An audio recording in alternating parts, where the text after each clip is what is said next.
piping is used for several reasons, but usually for decorative purposes, either for clothing or home decor and upholstery. There are different sizes and types to be used in the various ways. It is usually made of bias tape wrapped and sewn around a cord. This one is metal instead of the cording as piping. I bought it for a future costume. I will certainly be wearing eye protection when sewing it. 5 out of 6 of these are from the drapery and upholstery section from my local fabric store. 4 are cotton welt cord, made from a cotton roving bound by thread. It's not strong enough to be used for much other than piping core.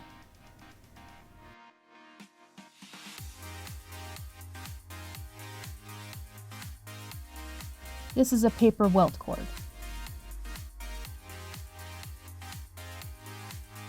Therefore, it's dry clean only.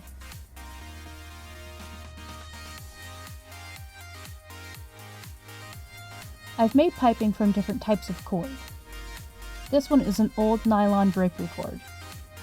I've separated the 3 cords that it's made of and used the individual pieces as my piping core. This is a piping that I used in a costume previously. This type of piping can be used in home decor or clothing. It's called cord with lip.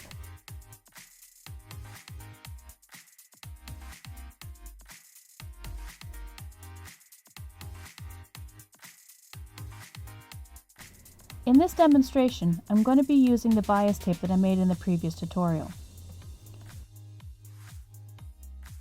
To learn how to make bias tape, you'll find the link to the video in the description down below.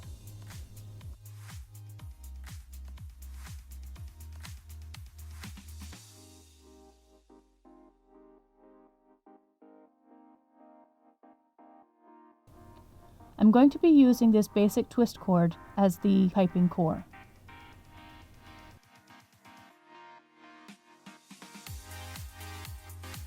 The sewing machine foot that you'll need is a simple zipper foot, nothing fancy. Fold the bias tape in half with the cord at the fold.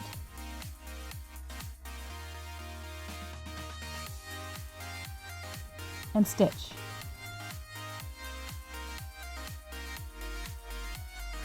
From past experience, I've learned that when you're making your piping, you want to make your stitches loose and not close to the cording.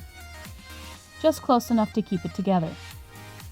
The risk for this is if you make it too tight to the cord initially, it will be more difficult to hide the first stitch when sewing the piping into your project.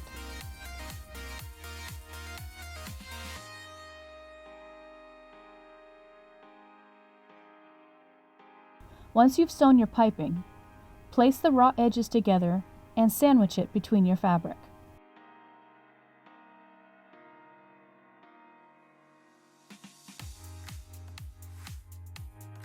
And sew.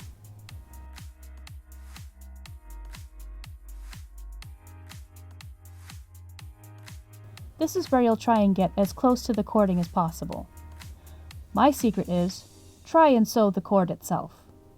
The sewing foot won't allow you to, but it will help you get as close to the cording as possible.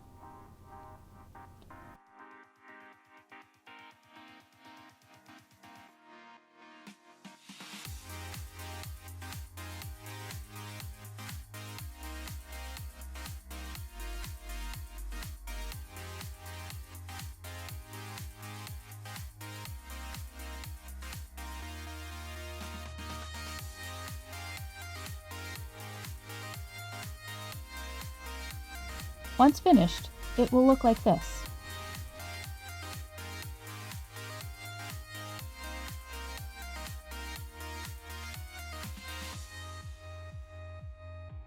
Here's a close-up.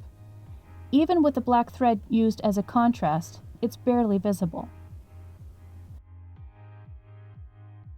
This is what it will look like if you don't manage to get as close as you can to the cording.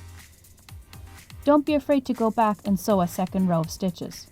It'll be easier to manage and will end up looking better.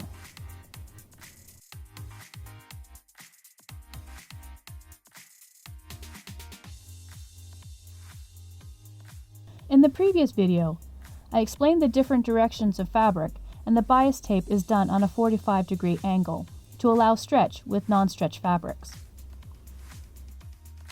This is a love seat that I own. As you can see, the upholsterers did not make this piping on the bias as it matches up with the fabric on the top and front of the cushion. This is quite common in furniture piping. While it can be on the bias, a lot of the times it is not. I have made double-folded tape in the past that is not on the bias purely for the fact they didn't have enough fabric to do it on the 45. If you don't make it on the bias, just know that corners will be a little bit more challenging with your tape or piping.